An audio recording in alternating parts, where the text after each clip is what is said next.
Hello everybody and welcome to Parks Bros. It's Drew here, and today it's time for my full in-depth review of Cannibal at Lagoon. So I finally made it out to Lagoon a couple weeks back, and I'm finally getting around to realistically the main reason why I was visiting Lagoon and the state of Utah, Cannibal. Oh my goodness, ever since I saw this coaster, it was on my bucket list and I knew I had to go check it out as soon as possible. It is an amazing coaster, I will say that off the bat already, but let's jump into this review. So Cannibal is the flagship attraction, I would say, of the amusement park Lagoon in Farmington, Utah, just a little bit north of Salt Lake City. And I can tell you right now, this ride stands way taller than the rest at the park.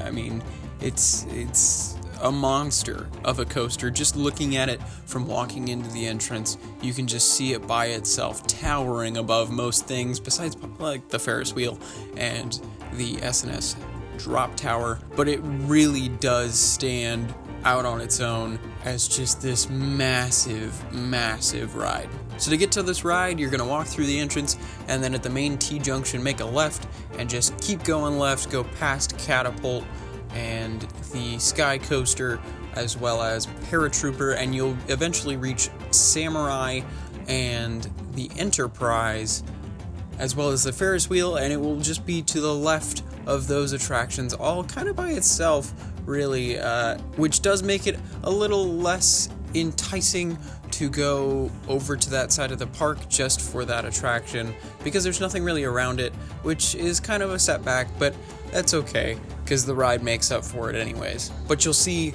a giant sign that says Cannibal with some lion statues, as well as some lockers that you will need to use if you have a backpack or anything that cannot fit in your pockets. For sure, you need to use the lockers. Kind of a setback, but I get why, honestly, especially with how the restraints are set up and how the ride runs itself. So, just to the right of the lockers, there will be the queue line, which is quite small, and I do think they need to figure out a way to at least extend it, because, oh my goodness, the lines were out of control for Cannibal the day I went, stretching almost near the entrance of the park at some points. It was insane. So I definitely think they need to figure out that queue situation, especially since they have the space right to the right of the queue. I don't know why they don't have at least a couple switchbacks there, but oh well.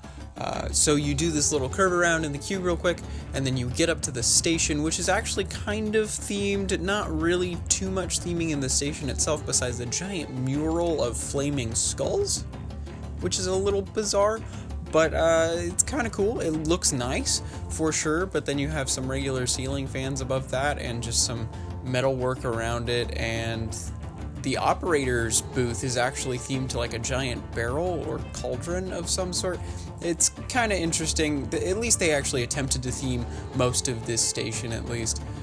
But a majority of it is just kind of plain looking and definitely reminds me of just a regular amusement park styled coaster station, if that makes any sense. And just to add on real quick, there is a single rider line, but usually you'll end up waiting about the same amount of time as you would in a standby line, because the standby line gets moved through really quickly, but it seems like the operators, at least when we were there, really forgot about the single rider line a lot of the time. Like, they didn't really count it too much, because they were sending out some trains with 2, maybe even 3 empty seats where they could have at least fit a couple single riders. Now let's move on to the trains. The trains are made up of 3 rows and 4 seats in each row, so a total of 12 riders per train, which is not that big, but I think they make up for it with the amount of trains and how quick they dispatch. They actually had amazingly quick dispatches, especially since they don't have any bins to worry about on the other side of the station. Using the lockers outside of the queue, I think, is a definite plus to this ride, because you can get a dispatch out as quick as possible within 30 seconds, maybe a little more than that. Now, one thing I do have to bring up is the restraints, because I know a lot of people have questions about these restraints, and they are not that bad at all. They're kind of rectangular in shape, which is a little weird, but they do not kill your thighs or anything like that.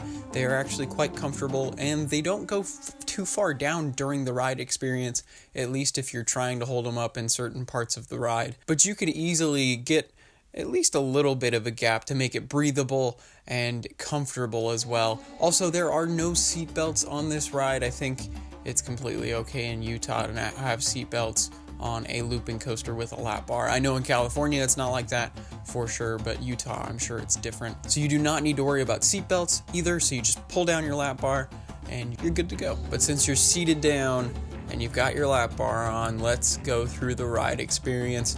So you immediately hook a right turn after this giant curtain comes up into this dark hallway filled with actually some nice theming. There's like a rhino head and a bison head, as well as these two giant statues that are really nice looking in front of you.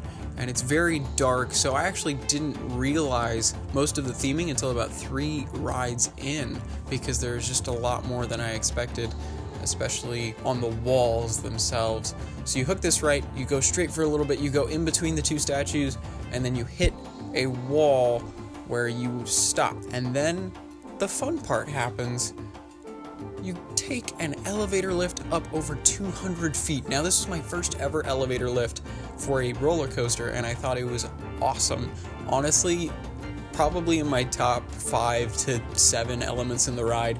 It's just really funky, really cool. You kind of move over to the side a little bit, kind of tilting a little bit with this epic drum music playing as well as you are in that room and on the elevator lift. And it's just a fun little element that gets you up super quick as well. I must reiterate that.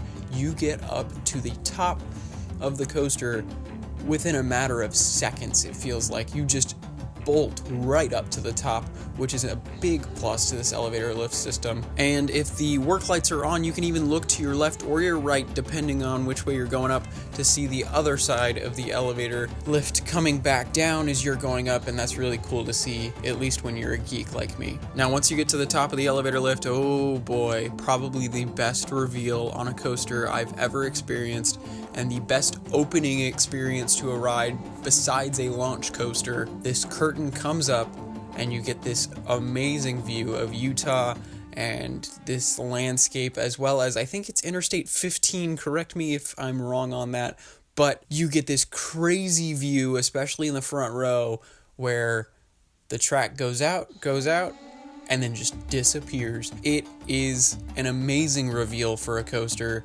It doesn't hang there like hang time at all. It does just go straight out, but you do go very slow across this section of track, and you even slow down to a near halt near the end of it. It's not really a dive coaster though. It just has a brake for effect, and I think to hold it so it's not painful when you go down that drop. And man, let's get to the drop. So you kind of stall out a little bit up top, and then you slowly crest that drop. And this is the steepest drop in Northern America, at least until 2019. And I must say, this is unlike any drop I've ever been on. This is kind of like X2 in the fact that I can't really relate it to any other drop I've ridden, because there's nothing really else like it that I have been on yet. So this drop, if you get a little bit of room on your restraint and you're not stapled, oh my goodness, it is honestly one of my favorite drops for sure. You get this crazy floater, then ejector, then almost hang time. Then you get floater as you're going back into your seat, almost ejector there too. So it's realistically, it feels more like an inversion than a drop, if anything, which is the crazy part. It feels like a 0G stall, at least in the middle of it. It's, or possibly a very slow dive loop. It's very, very cool and exciting, and it's an amazing way to start out the ride. Definitely one of my favorite drops on a coaster for sure. Now, immediately after this, you start going back underneath a tunnel system, which is very cool. I loved the tunnel element. It really reminded me a lot of Goliath, super fast. I mean, you're going 70 miles an hour or so, and then all of a sudden you have this low-hanging tunnel, which looks like a hand chopper for sure. And it's just, it adds to the experience a heck of a lot after that first drop.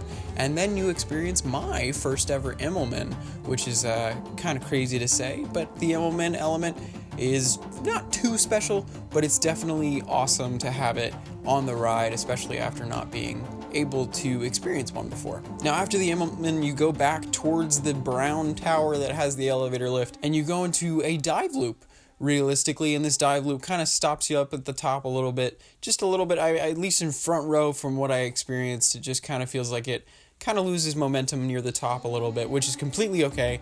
Then you turn around, hit this airtime hill with trim brakes on it. So the airtime wasn't fantastic or anything, but it was very, very cool just to have that little element thrown in there. Then you have an overbank turn, which is definitely reminding me of Hang Time's overbank for sure.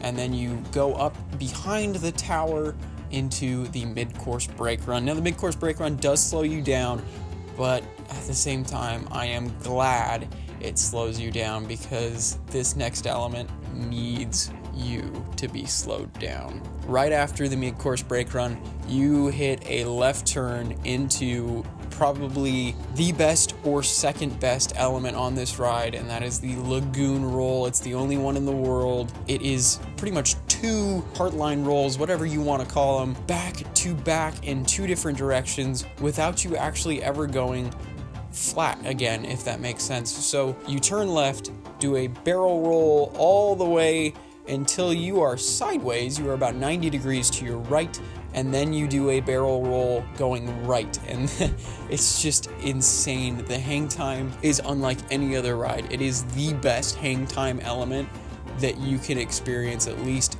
west of the Mississippi, that I've experienced. I thought Full Throttle's loop was the best hang time you could experience this far over west. Oh, I was wrong. The Lagoon roll beats it out for me just because of how long it is, at least I think in this moment in time after riding it a couple weeks back. Just wow. And then you also have this waterfall element below you as you're doing this Lagoon roll, so you kind of get this weird hand chopper effect with water, which is really cool. And then after this Lagoon roll, you do a left turning helix, and then into a right, and then you go underneath the waterfall, and midway through the waterfall, you actually get kind of doused with water, which is kind of refreshing on a summer day, I'm sure, but when we were going through it at about 50 degrees, maybe even less, it was not the best thing, but kind of nice and refreshing, at least in the daytime for sure. And then after that right bank turn, you hit a tiny little pop of airtime, and you are at the final brake run. Man, oh man, this ride is amazing. And I think it made my day at Lagoon so much more worth it. And the funny thing is, after my first ride, I was not very impressed. But the moment I rode it my second time, I adored the thing. I thought it was amazing and just incredible. And I was the same way with Iron Rattler, actually, which is kind of funny. And it's just, it is incredible. I definitely recommend, if you go to Lagoon, ride this many, many times if you can. And just, oh, it is an experience unlike any other, at least in North America, for right now, at least until next year, if it has any concern. But then again, I still say, try and go check out Cannibal if you're within Salt Lake's reaches. It's just an amazing ride, and I think it makes pretty much the Lagoon visit worth it, as well as if you add in Colossus the Fire Dragon and maybe a couple other rides. But man, Cannibal is the star of the show for sure, and I think I've got to move on to my rating, but here is my official rating. Out of 10, I've got to give it a 9.5. Now, it's not perfect in my eyes, at least. I do think there are some little tiny things that I would personally change, but it is an amazing coaster all around. It's definitely near the top of my list, and I cannot wait to go ride it soon. Again, hopefully, at least within the next year or two, because, man, I want to go ride it again for sure. But I hope you guys enjoyed this first ride review from Lagoon. There will be many more, including Wicked, possibly even Colossus the Fire Dragon if you guys would like to see it, as well as maybe Jetstar 2, and apparently you guys want to see a Puff review as well, which I guess I could do. But I hope you guys enjoyed this review of Cannibal. I definitely enjoyed the ride for sure, and of course, as always, we'll see you on the next ride.